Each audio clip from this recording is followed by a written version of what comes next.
sentir la présence du Seigneur en ces lieux.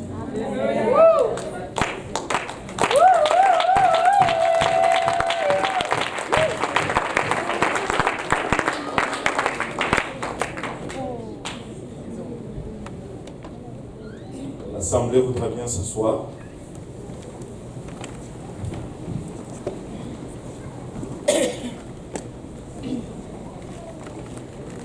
Maintenant, cher, bien gentil,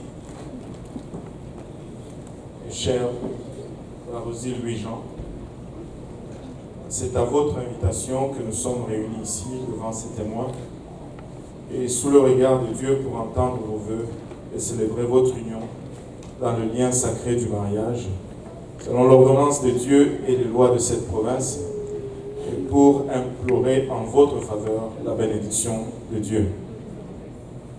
Maintenant, la parole de Dieu déclare que le mariage est un état saint qui doit être honoré de tous.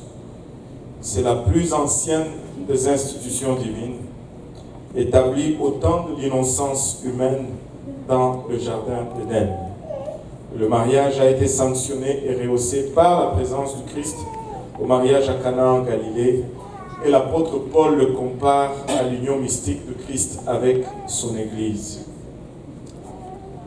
Le mariage est une institution sacrée, que tous le respectent et l'honorent comme tel, et que les époux restent fidèles l'un à l'autre, car le jugement de Dieu frappera les débauchés et les adultères, selon Hébreux 13, 4. Et c'est dans cet état honorable que ces deux personnes veulent maintenant entrer. Si donc quelqu'un connaît une raison valable qui puisse les empêcher légitimement de s'unir, qu'il la déclare maintenant ou qu'il se taise pour toujours.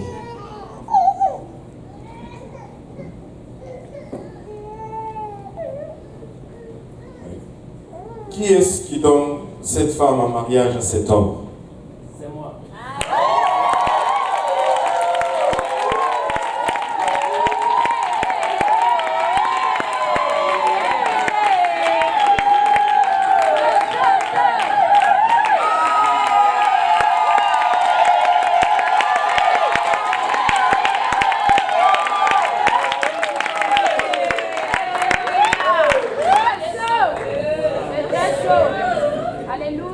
Prions tous ensemble.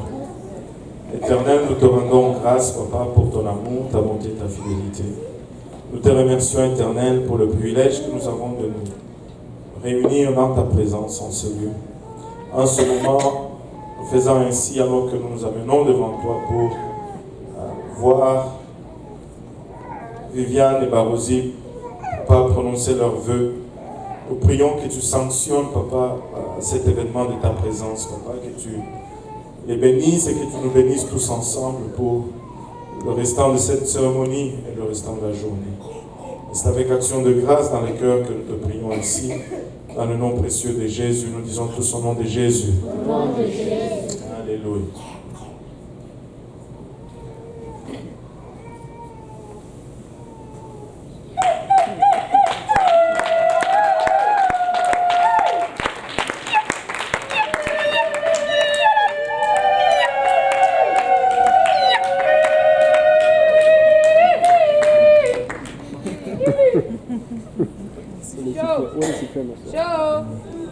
Alléluia.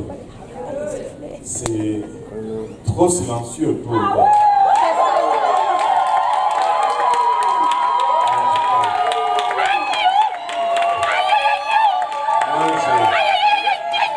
Je pensais que le peuple haïtien était un peuple expressif.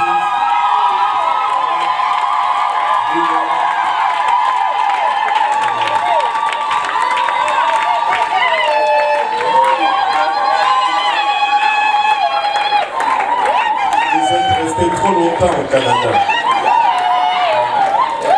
Commencer à montrer les effets des hivers.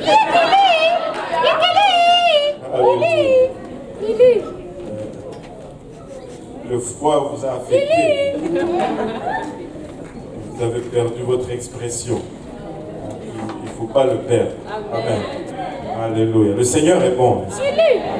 Et c'est un honneur pour nous tous d'être réunis aujourd'hui pour cette journée de vœux pour Rosie et Viviane.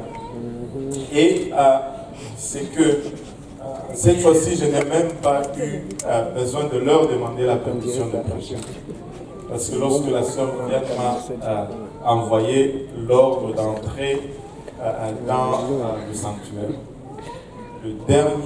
la dernière phrase qu'elle a écrite, c'était « Prêche, pasteur ». Alors, je me suis dit, je vais prêcher. Alors, merci pour cette opportunité, merci pour m'avoir autorisé de prêcher la parole du Seigneur à votre mariage. Et je ne veux pas louper l'opportunité. Amen. Et je vais vraiment prendre le temps de parler de la part du Seigneur. Elle m'a dit que je pouvais prêcher 2 heures et demie. Vu que la réception est à 17 heures, on ne va pas se précipiter pour aller où on va rendre ce temps profitable. Non, je promets d'être très court et je vais être très conscient de mon temps. Et avant de rentrer dans la parole du Seigneur, je voudrais un peu regarder le 2 et me remémorer certaines choses dans le passé. Vous savez, c'est toujours quelque chose quand tu célèbres un mariage, surtout des gens que tu as vu venir au Seigneur et tu les as vus grandir. Viviane est venue au Seigneur, je pense, il y a 8, 9, 10 ans en arrière. Donc, si vous la voyez aujourd'hui, vous enlevez à 10 ans. C'est comme ça qu'elle est venue au Seigneur. C'est jeune. Et il y a une relation qui s'est créée entre elle et moi. Et je la regarde comme ma fille. Et là, juste de voir presque 2 ans en arrière, un monsieur qui s'appelle Rosie venir et commencer à rôder autour d'elle, ça soulève toujours des inquiétudes dans le cœur d'un pasteur. Vous voyez, enfin, c'est toujours la même chose. Ils sont toujours suspects quand ils arrivent. Et en fait, j'ai commencé à le voir venir. Je lui ai demandé où est-ce que tu avais vu Viviane pour la première fois aujourd'hui. Il m'avait dit ici dans l'église. C'est la bonne place où trouver une femme. Alléluia. C'est sage de sa part. Et là, après j'ai commencé à le voir à l'étude biblique du lundi soir. Quand la sœur Viviane était là. Amen. Et après, il ne venait plus. Bon. Parce que la sœur Viviane allait à Montréal-Nord. Alors. Enfin. Et je lui ai dit, bon, quand tu es venu ici, tu as vu Viviane, tu t'es dit, ben moi je suis arrivé. Il m'a dit oui. Alléluia. Une chose que j'ai observée avec lui, c'est que je ne l'ai pas connu longtemps, mais j'ai observé ceci. C'est que il sait ce qu'il veut, il le trouve et il s'acharne pour le posséder. Alors, c'est la vérité. Et c'est ce que j'ai vraiment remarqué de sa personnalité dans le peu de temps que je l'ai observé. Et je suis content et je prie qu'il va garder ce caractère jusqu'au bout. Mais seulement, bon, dans cette catégorie-là, il ne va plus trouver autre chose. Amen. Alléluia. Et j'aime la sœur Viviane.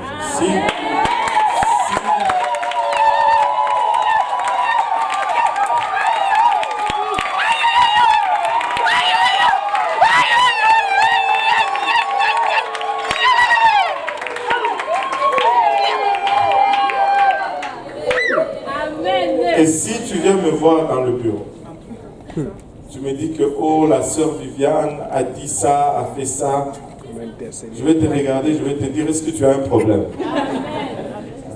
Parce qu'avec la sœur Viviane, il y a une qualité qu'on aimerait voir dans toute personne. En fait. Ce que tu vois, c'est ce que tu as. C'est ce qui est. Hein, et n'a pas de double face. Ce qu'il y a dans son cœur, c'est ce qu'il y a sur sa bouche.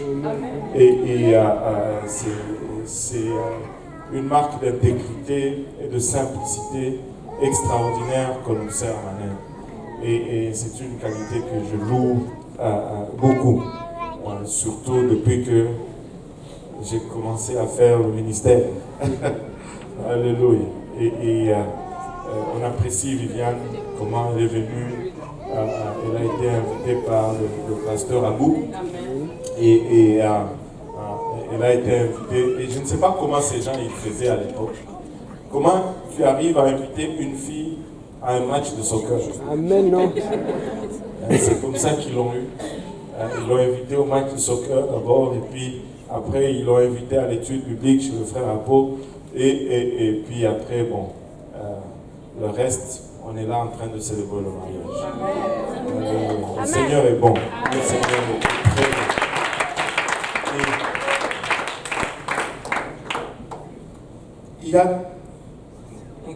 Il y a eu tellement de mariages cette année que je commence à être à court de messages.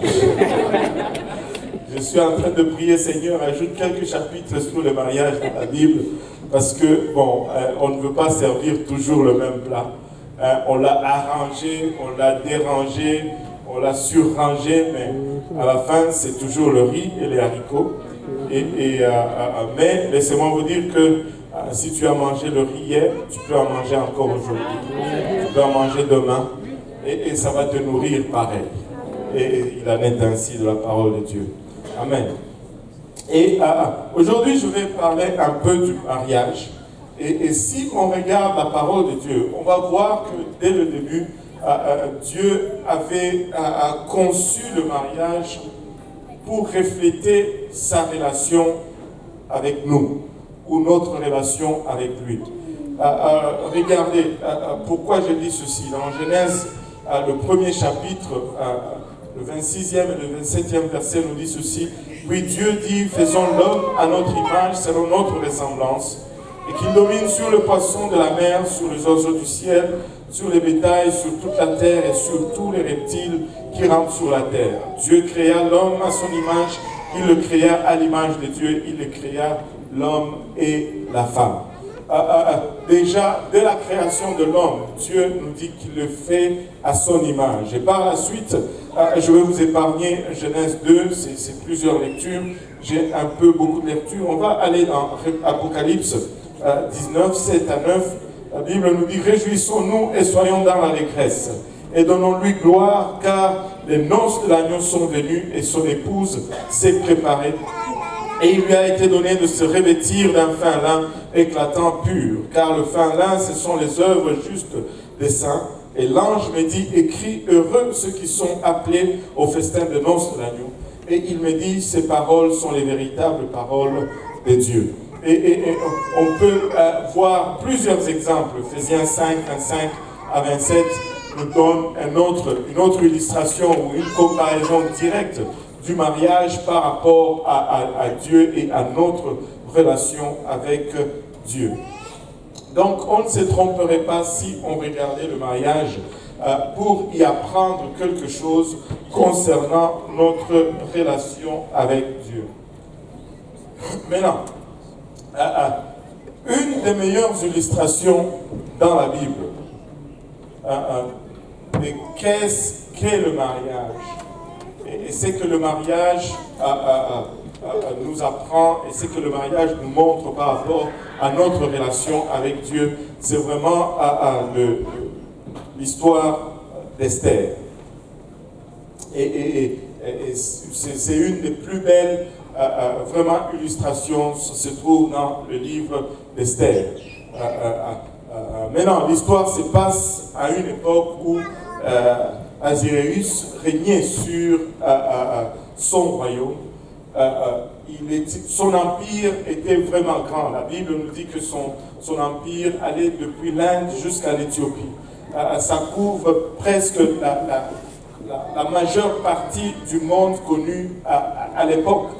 Et il a organisé un festin dans son royaume, un festin qui a duré très très longtemps, 7 jours de fête. Nous allons aller aux noces de Viviane et ça va être quelques heures de fête. Mais pour Aziréus, c'était 7 jours de fête.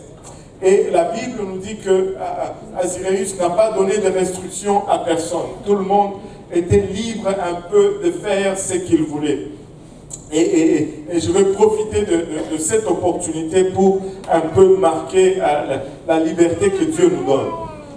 Je ne sais pas pour vous, mais je suis très content de savoir que nous servons un Dieu qui ne nous force rien. Amen.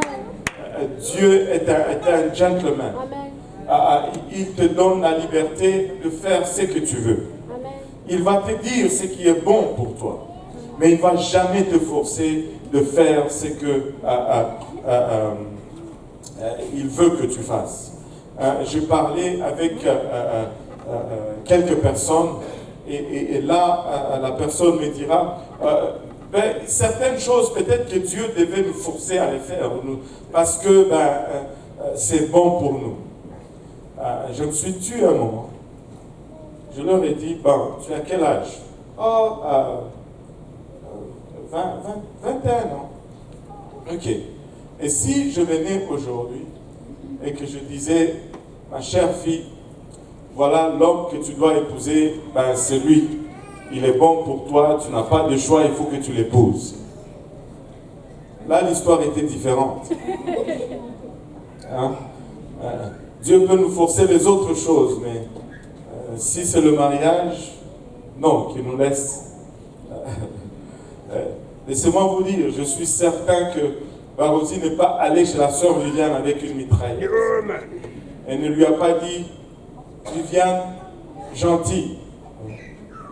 C'est la plus gentille des épouses que j'ai jamais vue. Viviane, gentille, tu m'épouses ou je te fais sauter la cervelle. Si c'était le cas, on n'allait pas être ici. Amen. Je ne sais pas comment il a fait. Peut-être un genou à terre, peut-être des bouquets de fleurs, peut-être des paroles. J'allais dire des paroles gentilles, mais en fait, des paroles gentilles. Et il a peut-être, il a fait tout ce qu'il pouvait pour attirer son attention. Et après, elle qui a vu ça est tombée dans le piège. Il y a des nouveaux mariés qui disent en tout cas. Et elle dit, moi c'est Barosi où c'est fini. Je ne vis plus. Et là, comme on voulait qu'elle continue à vivre, on dit ok. Et une des techniques qu'il a utilisées, non, je ne veux pas le dire. Pourquoi? Mais là, le roi était content, le vin coulait à flot. Et comme il commençait à s'enivrer, c'était le moment de faire le show. C'est pourquoi le vin, c'est pas bon pour vous. On ferme la parenthèse. Maintenant, il a dit, je vais maintenant montrer la beauté de ma reine. Il est allé faire sortir, il a envoyé les gens, regardez avec moi Esther 1, verset 10, le 7e jour, comme le cœur du roi était réjoui par le vin, il ordonna à Mehuman, Bizda, Erbona, Bigta, Abagta, Zétar et Carcasse. Le 7 eunuques, juste une liste de suggestions de noms pour les bébés à venir. Le 7 eunuques qui servaient devant le roi Assuérus. D'amener en sa présence la reine Vashti avec la couronne royale pour montrer sa beauté au peuple et aux grands, car elle était belle de figure. Le roi dit, faites venir ma reine. Et je veux un peu me vanter combien elle est belle. Mais la reine Vashti n'était pas d'humeur. La Bible nous dit qu'elle refusa de venir quand elle reçut par les eunuques l'ordre du roi. Et le roi fut très irrité, il fut enflammé de colère. Au fait, la reine l'a importuné, la reine l'a humilié devant ses invités. Et cela a poussé le roi à commencer maintenant à chercher une punition pour cette reine. Qu'est-ce qu'on va faire? Et la sentence est tombée tout de suite. On la destitue, elle n'est plus reine, fini Vashti dehors. Mais le roi ne pouvait pas rester célibataire. Il est roi, n'est-ce pas? Alors, il a lancé un édit sur le conseil de son entourage d'aller partout dans le royaume, de chercher des jeunes filles, belles et vierges, qui allaient venir, et parmi ces filles, il allait maintenant choisir une épouse pour lui. Laissez-moi juste vous suggérer ceci. Mais avant cela, regardez, on va le lire au verset 19 du même chapitre. Si le roi le trouve bon, qu'on publie de sa part et qu'on inscrive parmi les lois de Perse et de Mède avec défense de la transgresser une ordonnance royale d'après laquelle Vashti ne paraîtra plus devant le roi Assuérus, et le roi donnera la dignité de reine à une autre qui soit meilleure qu'elle. Parce que la reine a importuné le roi. En fait, la reine a été mise de côté et qu'on trouve une autre qui va être meilleure qu'elle. Cette nouvelle reine devait être meilleure que la première. Laissez-moi juste vous suggérer quelques points sur lesquels le roi allait être très pointueux. C'est sûr que le roi n'allait pas chercher une autre reine qui allait lui désobéir comme la première. C'est sûr qu'il s'est juré à lui-même, je vais me prendre une autre reine, mais celle-ci, je vais m'assurer que quand je demande quelque chose, elle fasse ce que je demande. Le roi ne voulait plus une autre femme qui le voulait juste pour le titre, qui le voulait juste pour ce qu'il pouvait donner.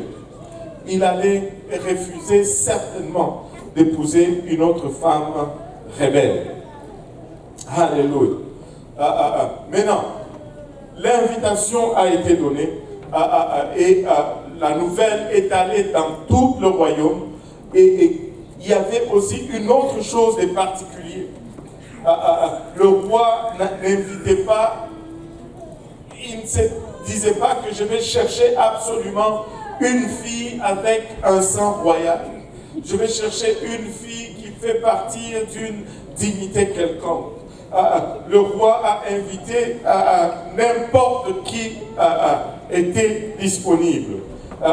Quiconque voulait pouvait aller se présenter à ce concours pour devenir reine.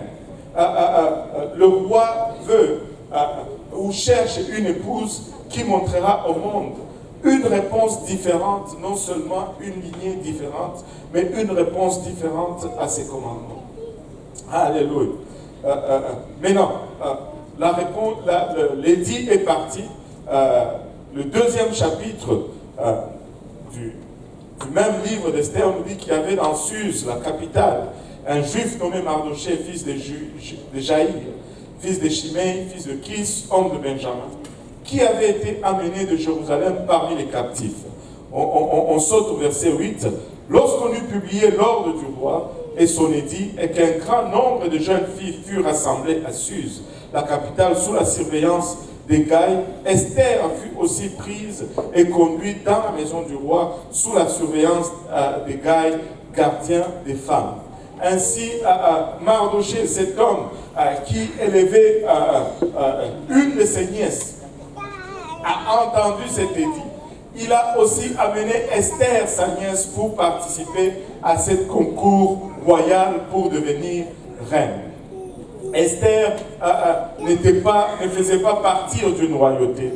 Elle était une simple fille du peuple. Mais Esther avait une opportunité maintenant pour faire partir de cet royaume. Maintenant, si nous regardons un peu en arrière, là où ça vient nous rejoindre, c'est qu'au commencement, Dieu s'est choisi un peuple qu'on appelle communément aujourd'hui le peuple d'Israël. Il les a couverts de sa protection, il les a couverts de sa bénédiction, de sa provision, il les a couverts même de son nom. Et ils sont appelés même jusqu'à aujourd'hui le peuple de Dieu ou le peuple choisi. Mais tout le long de leur marche, Israël n'a fait que montrer rébellion face à leur roi, face au créateur de l'univers. Il est arrivé à un moment où leur rébellion a atteint le comble. Et Dieu s'est dit, c'est fini. Je vais me dissocier maintenant de ce peuple et je vais me choisir un autre peuple.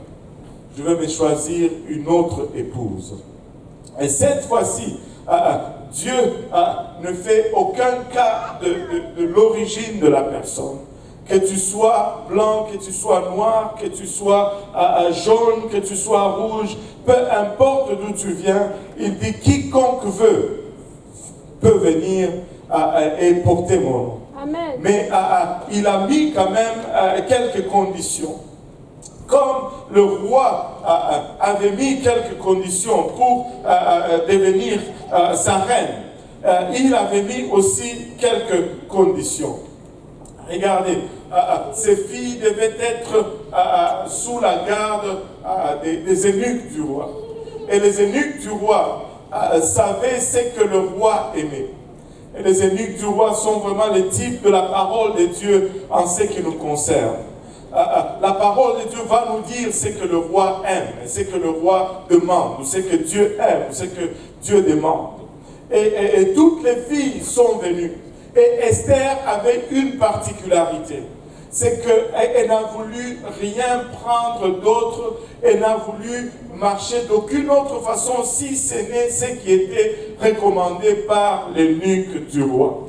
Laissez-moi vous dire, il n'y a qu'une seule façon de plaire à ce roi, c'est de lui vouer une obéissance totale. Quand il veut nous faire sortir pour nous parader devant son peuple ou devant le monde, nous devons sortir et répondre présent. Quand il nous appelle dans un moment intime, nous devons répondre présent. Quand regardez ceci, très frappant. Le roi n'a pas modifié ses goûts ou ses désirs pour s'ajuster à la reine à venir. Le roi ne modifie pas sa robe pour l'adapter à la personne à venir. Mais ce sont ces jeunes filles qui devaient plutôt modifier leur apparence, modifier leurs coutumes et leurs pratiques pour rentrer dans la volonté et la justice du roi.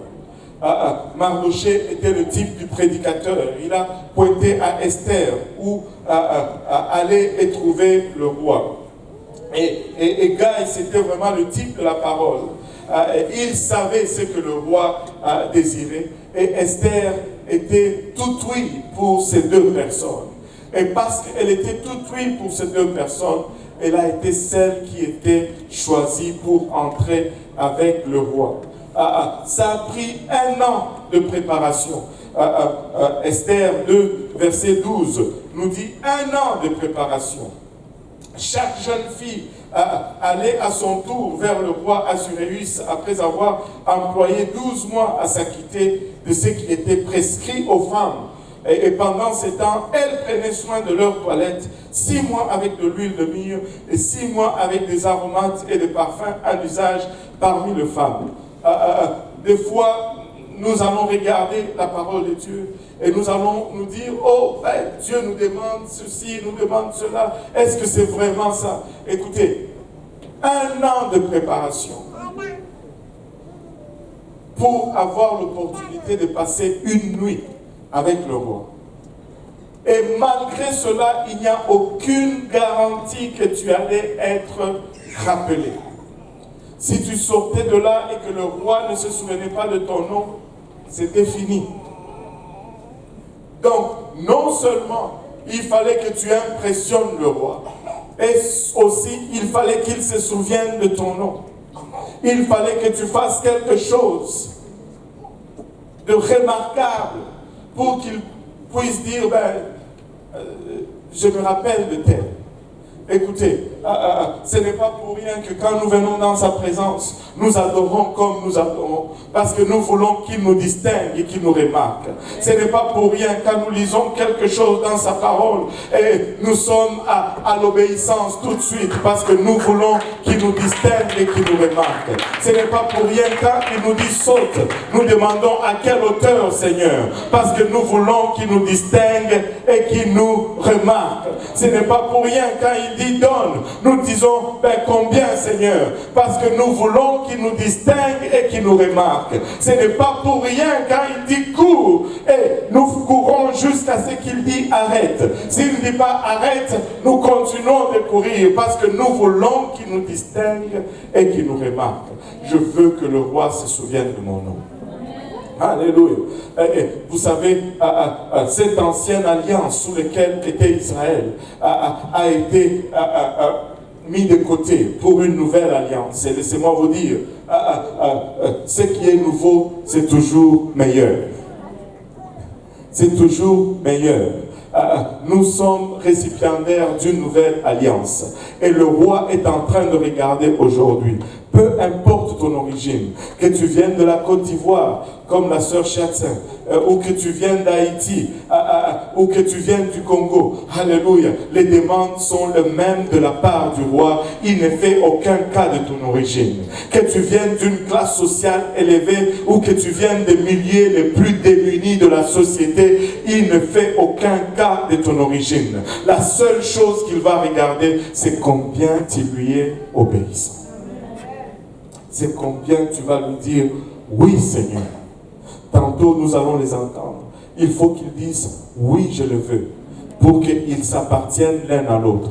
Mais alléluia, laissez-moi vous dire, il est venu, alléluia, il s'est dépouillé de tout ce qu'il était pour revêtir notre humanité.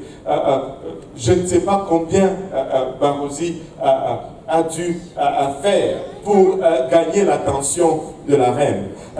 Mais laissez-moi vous dire, Jésus a fait bien plus. Il a donné de sa vie. Alléluia. Il a mis sa royauté, sa gloire de côté. Il s'est rabaissé à notre niveau. Parce que s'il était resté à ce niveau-là, probablement nous n'allions jamais pouvoir l'atteindre. Il s'est rabaissé à notre niveau. Mais tout ce qu'il a fait resterait nul s'il n'y a pas de réponse de notre part. Si nous ne répondons pas, oui je le veux, il n'y aura pas d'union. Il n'y aura pas de célébration. Il n'y aura pas de sanction. Et tu es peut-être là, tu me dis, mais pasteur, à quoi est-ce que je vais répondre oui? Laissez-moi te l'expliquer. Il est venu, il s'est identifié à toi. Tu dois aussi t'identifier à lui. Il est mort pour toi, tu dois mourir pour lui. Il a été enseveli pour toi, tu dois être enseveli pour lui. Il est ressuscité pour toi, tu dois ressusciter pour lui. Ne fouillez pas, on ne va tuer personne. Je vais m'expliquer. Il est venu, il est mort pour toi. Si tu dois t'identifier à sa mort, tu dois te repentir de tes péchés. Ta repentance, c'est ta mort pour lui. Ta mort dans ta propre volonté. Tu dois arriver à une place où tu reconnais d'abord que nous sommes tous pécheurs et que nous ne méritons pas la grâce de Dieu et la gloire de Dieu. Mais juste le réaliser, ce n'est pas assez. Il faut que tu te répandes, c'est-à-dire tu fasses un demi-tour. Tu marchais dans une direction, tu changes de direction, tu commences à marcher dans la direction de Dieu. Jusque-là, tu marchais selon ta volonté. Mais il faut que tu commences à marcher selon sa volonté. Ce qui meurt doit être enseveli. Il a été enseveli. Toi, tu dois être baptisé en son nom pour le pardon des péchés. Notre baptême, c'est notre ensevelissement. Romains 6 nous dit, nous sommes ensevelis en sa mort par le moyen du baptême. Tu dois être enseveli au nom de Jésus-Christ pour le pardon de tes péchés. Et une fois enseveli, si tu t'élèves et que tu élèves tes mains et que tu pries, Dieu va te remplir de son esprit. Tu as été enseveli, mais lorsque tu pries, il est ressuscité pour toi, tu dois ressusciter pour lui. Et lorsque tu pries, Dieu a un don pour toi.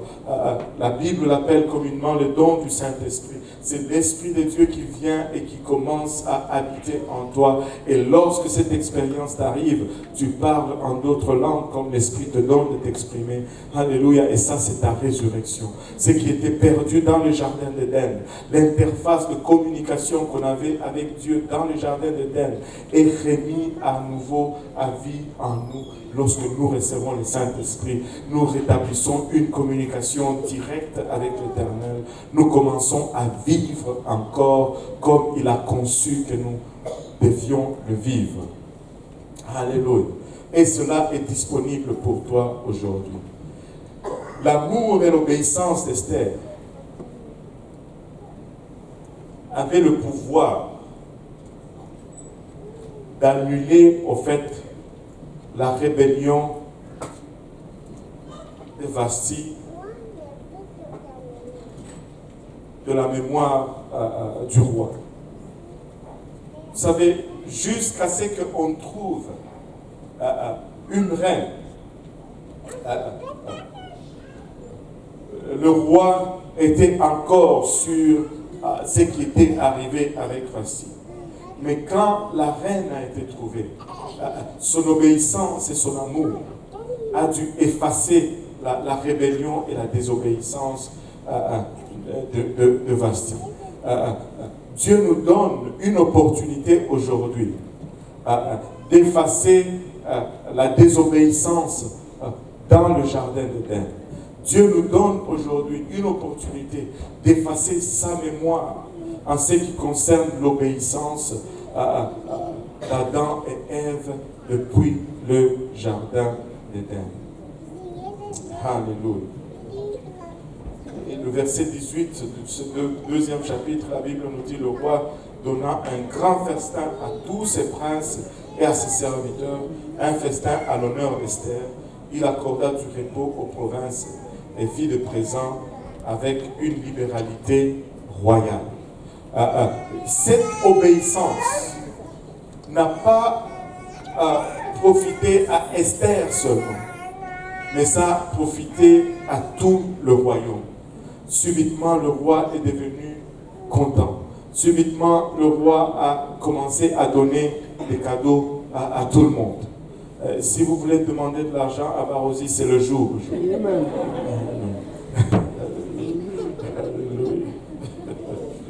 Et notre obéissance va impacter notre environnement.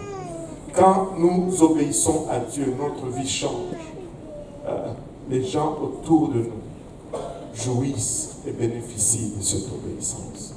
Et l'appel est lancé aujourd'hui parce que le roi se cherche encore une reine. Et tu peux être cette reine. Et l'Église, c'est vraiment la reine du ciel. L'Église, c'est vraiment l'épouse du roi. Et tu es appelé à faire partie de l'Église aujourd'hui. Il n'y a pas deux ou trois façons de faire partie de l'Église. Il n'y a qu'une seule façon, c'est l'obéissance à l'Évangile. Tu ne fais pas partie de l'Église parce que tu as serré la main du pasteur. Amen. Tu ne fais pas partir de l'Église parce qu'on t'a donné une carte de membre. Amen. Tu ne fais pas partir de l'Église parce que tu viens ici et non. Tu fais partir de l'Église comme on faisait partir de l'Église depuis la naissance de l'Église, c'est-à-dire Acte 2, 38. Répentez-vous et que chacun de vous soit baptisé au nom de Jésus-Christ pour le pardon de vos péchés et vous recevrez le don du Saint-Esprit. C'est comme ça que tu rentres dans l'Église. Amen. Alléluia. Et si cela est pour toi aujourd'hui, vois-nous après le service. Nous sommes une église où on baptise même le jour du mariage. Amen. Alléluia. Le Seigneur est bon, n'est-ce pas? Amen. Voilà ce qu'il a mis à cœur à partager pour vous en ce jour de mariage de la sœur Viviane et le frère Barouzi. Et on va procéder maintenant à l'autre partie de ce service, c'est-à-dire la cérémonie de vœux. On va leur demander de venir et on va entendre leurs vœux prononcés aujourd'hui, n'est-ce pas? Alléluia. Gloire au nom de Jésus. Le Seigneur est bon, n'est-ce pas?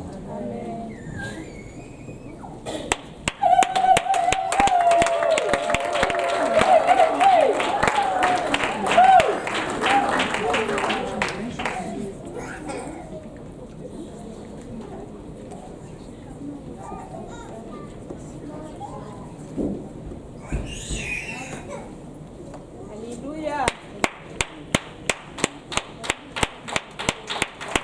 Gloire au nom de Jésus. Ils sont beaux, n'est-ce pas?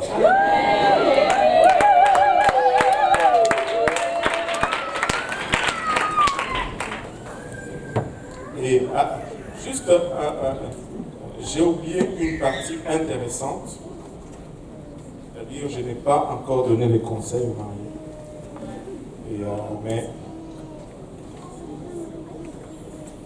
on va le faire. Hein, on va le faire et, rapidement. Parce que c'est important, n'est-ce pas? Vous savez, je sais que aujourd'hui j'ai découvert une autre chose. C'est que moi et le frère Barouzi, nous sommes très très proches. Je pense que c'était ça une de ses tactiques. C'est la première fois que je lui ai demandé son nom, il m'a dit Barouzi. Attends, tu as pris mon nom ou quoi? Moi je m'appelle Karouzi, lui s'appelle Barouzi. Il a juste changé quelques lettres. Mais quand j'ai su le nom de sa mère, j'ai vu que ce type, il est vraiment décidé.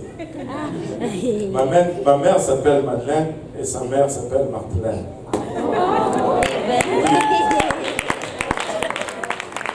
Il m'a calculé. Alléluia. Mais très content de la voir aujourd'hui. Et juste quelques conseils rapidement aux deux mariés. C'est la première fois que je donne ces conseils debout et que je les ai en face. Et le livre d'Éphésiens que nous avons lu tout à l'heure donne deux conseils différents aux hommes et aux femmes.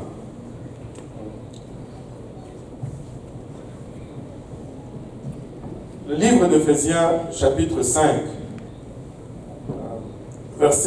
on va commencer avec les hommes. Versets 25 et 26 nous dit, Marie, aimez vos femmes comme Christ a aimé l'Église et s'est livré lui-même pour elle, afin de la sanctifier par la parole, après l'avoir purifiée par le baptême d'eau. Et non, la Bible demande à Barouzi d'aimer Viviane. C'est un commandement un peu étrange, dans ce sens que si nous sommes là aujourd'hui, c'est parce que Barouzi aime Viviane, n'est-ce pas? Nous savons qu'il aime Viviane. Vous n'êtes pas convaincus? Je peux le prouver. Barouzi, tu aimes Viviane? Oui. C'est que tu es pour rien. Tu es pour rien. Là, c'est clair. Il n'y a plus de doute. Donc, si nous sommes ici, c'est parce qu'il aime déjà Viviane. C'est vrai. Alors, ne trouvez-vous pas cela un peu étrange que la Bible nous dit aime ta femme? Il aurait pu dire, mais Seigneur, je l'aime déjà. Mais il y a une raison pourquoi la Bible donne ce commandement. Regardons le commandement que la parole donne à la femme. Et après, on va étudier les deux ensemble. Éphésiens 5, 22 à 24. La Bible nous dit, femmes, soyez soumises à vos maris. Amen. Comme au Seigneur. Amen. Alléluia. Car le mari est le chef de la femme, point final. Non. Les hommes aiment mettre le point final là-bas. Le mari est plutôt, car le mari est le chef de la femme. Point final, et l'étude biblique de ce soir est finie et on va dormir. Hein? C'est pas ça. S'il y a une virgule, il n'y a pas un point. Car le mari est le chef de la femme, comme Christ est le chef de l'Église, qui est son corps et dont il est le sauveur. Or, de même que l'Église est soumise à Christ, les femmes aussi doivent l'être à leur mari dans la plupart des choses. En certaines choses. Le nom est vraiment très convaincant et très enthousiaste. Non. En toutes choses. Oui, amen. Donc, sœur Viviane, la Bible te demande soumission à ton mari en toutes choses. Frère Barosi, la Bible te demande d'aimer ta femme en tout temps. Lui, elle, c'est toute chose, toi, c'est tout temps. Alors, ce n'est pas que parce que la Bible demande ça comme ça que la femme n'a pas besoin d'aimer l'homme. Non. C'est parce que la femme, par sa nature, elle est faite déjà avec un cœur tendre qui aime déjà. Et en plus, elle s'appelle gentille. On ne peut pas vraiment faire mieux. Donc, elle a déjà un cœur tendre qui aime déjà. Mais la Bible lui demande de se soumettre à son mari. Et de l'autre côté, depuis le jardin d'Éden, depuis la désobéissance, la femme porte une malédiction. C'est-à-dire, elle va toujours dépendre de la vie de son mari pour la confiance ou l'estime personnelle. En d'autres termes, je vais l'expliquer de cette façon. Elle peut être la plus belle de toutes. Si elle rentre à la maison et que son mari ne lui dit pas que tu es belle, elle va être malheureuse. Est-ce que c'est vrai? Oh boy! C'est vrai?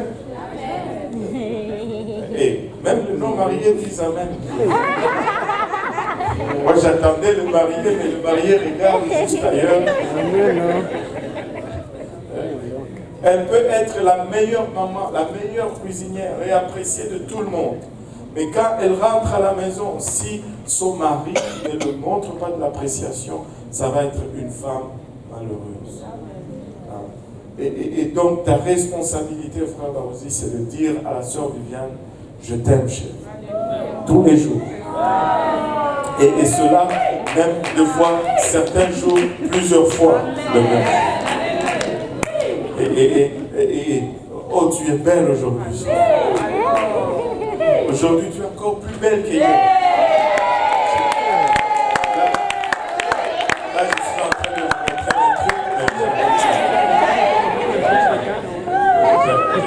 montrer le truc.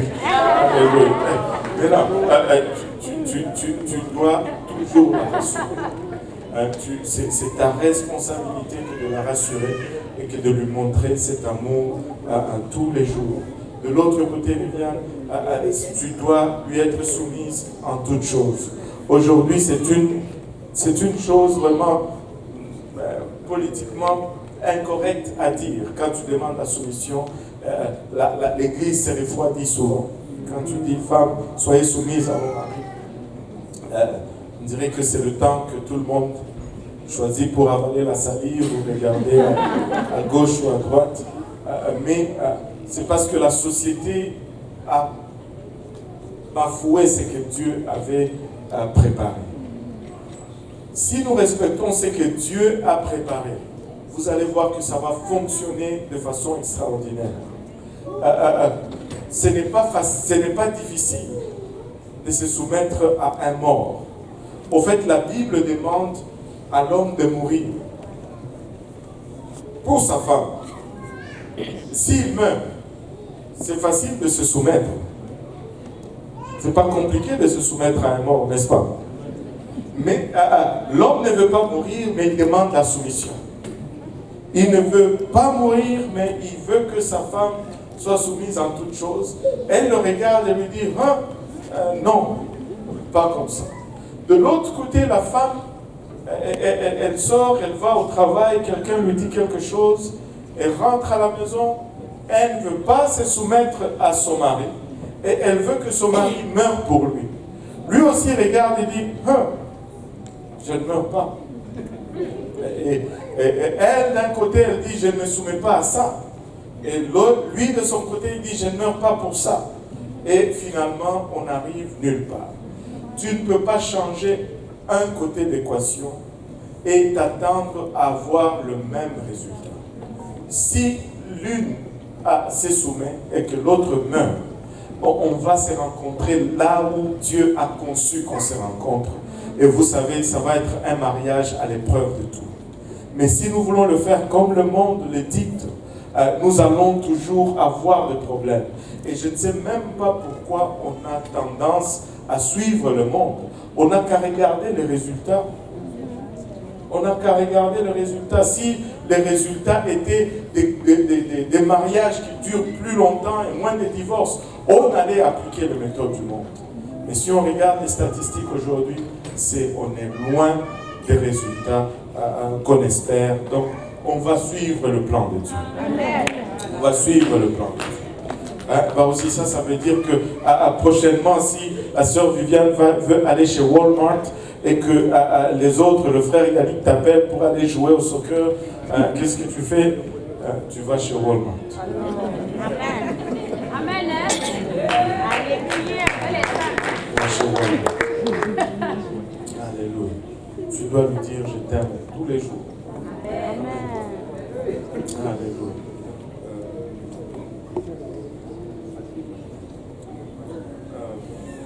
On va prier. Père Céleste, nous te rendons grâce encore une fois pour ton amour, ta bonté, ta fidélité. Alors que nous nous apprêtons à écouter l'échange de vœux, nous prions, Père, que Papa, tu nous bénisses encore une fois et que tu sanctionnes, Papa, ce qui va être fait en ces lieux, Seigneur. Papa, alors qu'ils prononcent leurs vœux, Papa, ils le font devant toi, devant ces témoins, Seigneur. Je prie, Papa, Inavachata, que tu les accompagnes en toutes choses. Au nom de Jésus. Amen. Nous disons tous au nom de Jésus. Je vais réitérer encore une autre demande qu'on fait souvent. Je vais vous demander si tout le monde peut rester assis. Parce que quand on commence avec les vœux, les gens veulent se lever pour mieux voir. Mais quand on se lève, les gens en arrière de nous se lèvent, les gens en avant de nous se lèvent. Et finalement, personne ne voit plus très bien comme on doit voir. Et si tout le monde reste assis, nous allons tous pouvoir bien le voir et nous n'allons rien manquer du moment. Amen.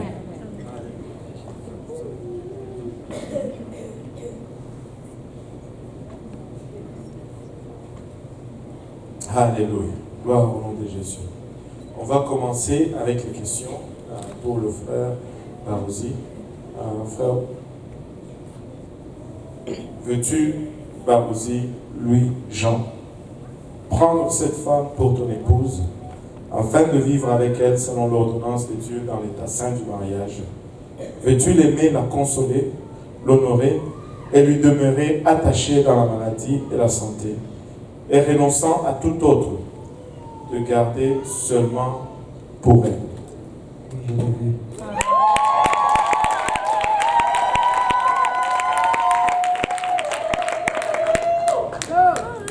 Veux-tu, Viviane Gentil, prendre cet homme pour ton mari, afin de vivre avec lui selon l'ordonnance de Dieu dans l'état saint du mariage? Veux-tu l'aimer, lui demeurer soumise, le consoler, l'honorer, lui demeurer attaché dans la maladie et la santé, et renonçant à tout autre, te garder seulement pour lui? Oui, je le veux.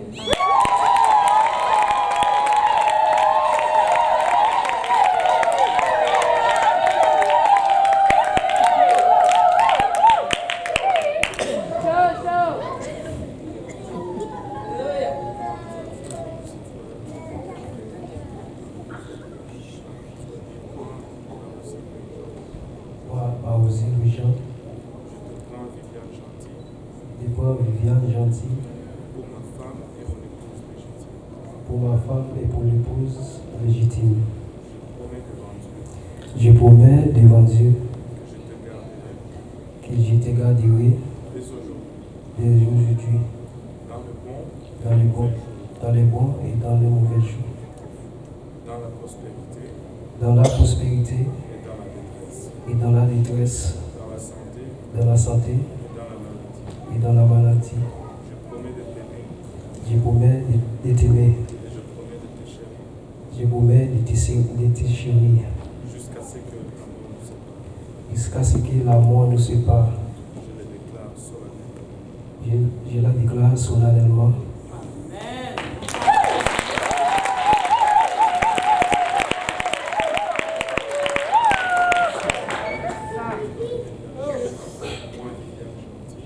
Moi, Viviane Gentil, je te prends Barosi Louis-Jean pour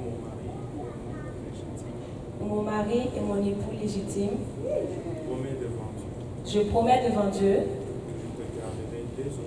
que je te garderai dès aujourd'hui, même dans les bons et les mauvais jours, dans la prospérité et dans la détresse, dans la santé et dans la maladie. Je promets de t'aimer et de te chérir jusqu'à ce que la mort nous sépare. Je le déclare solennellement.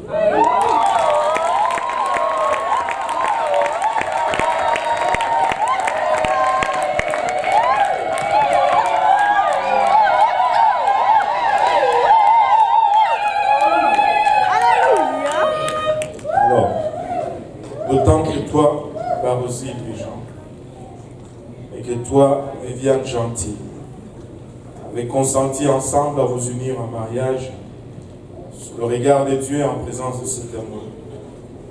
Vous l'avez confirmé en vous joignant les mains et en prononçant et en échangeant les vœux. Maintenant donc, au nom du Seigneur Jésus-Christ, je vous déclare mari et femme.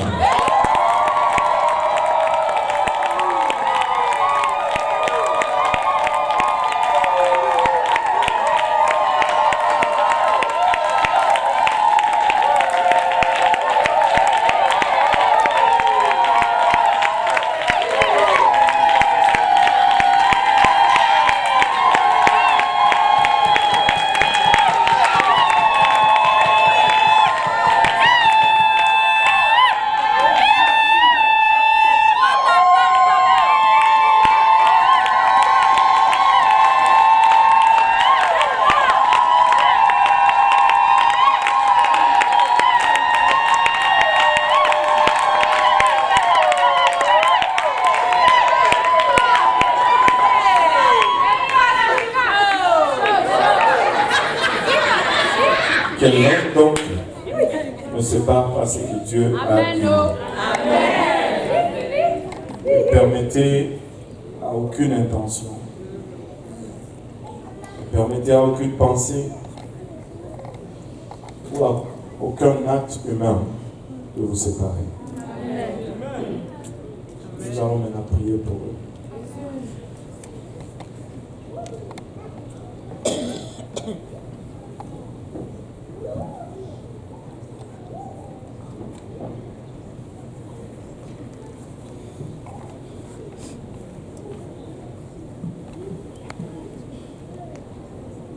Prions tous ensemble. Éternel, nous te rendons grâce, Papa, pour ton amour, ta bonté et ta fidélité.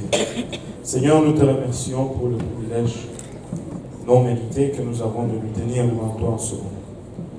Papa, d'amener sous le bras de la foi Barosi et Viviane devant ton trône, Seigneur. Papa, nous avons entendu leurs vœux. Papa, nous prions maintenant, Papa, Ilabachata, que ce qui a été lié ici sur terre soit lié aussi dans les cieux. Seigneur, nous prions, Papa, ta main sur eux. Nous prions que tu les bénisses.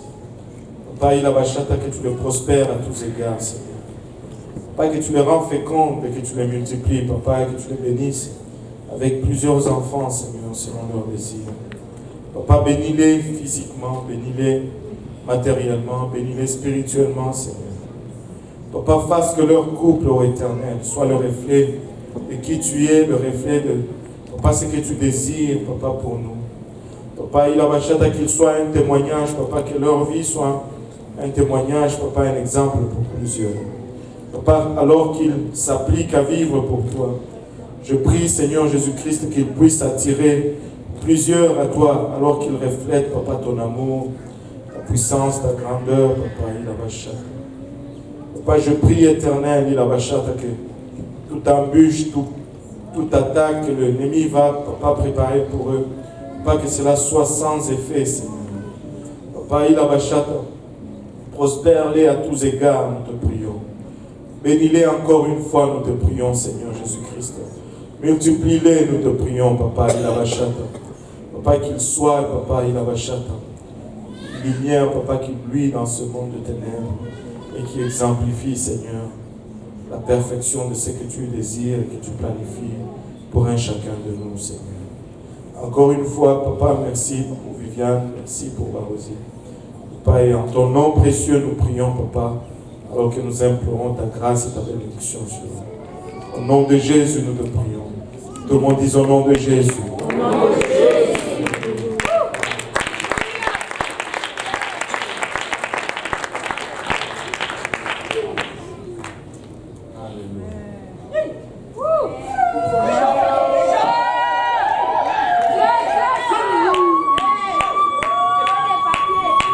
C'est le moment tant attendu.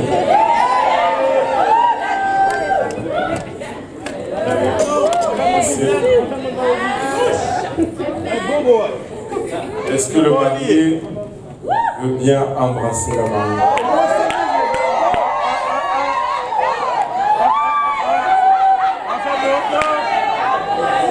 Vivi, come on, Bowsy.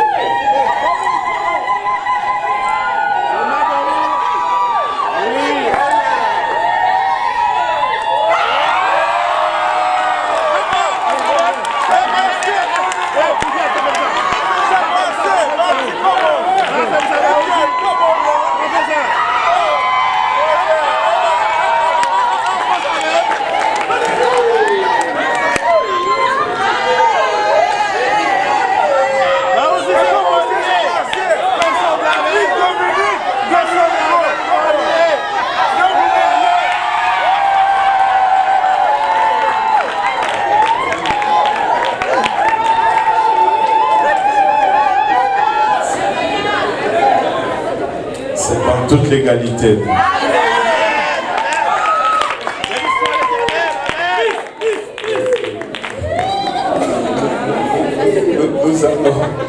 Nous allons passer à la signature des documents officiels du gouvernement. Amen. Alléluia.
pas? Alléluia. Et on va prononcer la bénédiction.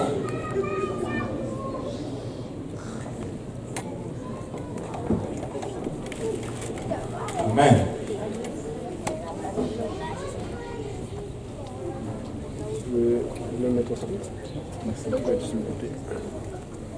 Le Seigneur est bon, n'est-ce pas? Amen.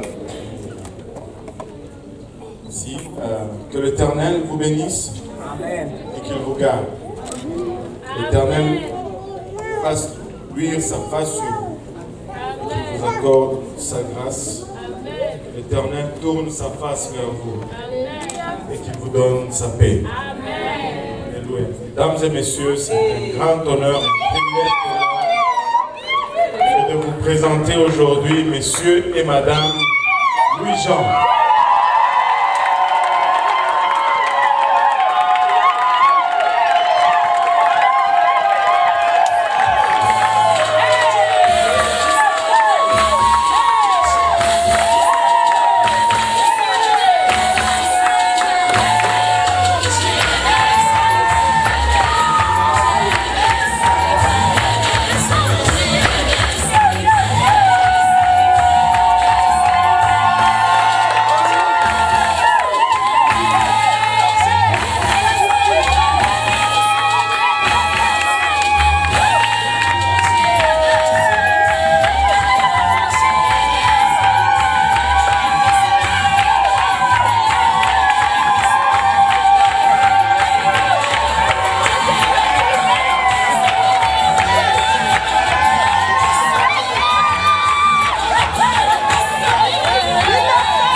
Você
come,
Donc, mesdames et messieurs, on va vous laisser cette dernière image. Revenez en direct tout à l'heure à 17h avec la suite de la réception. Donc maintenant, M. Baozi, que vous voyez ici avec la sœur Viviane Gentil, sont mariés officiellement.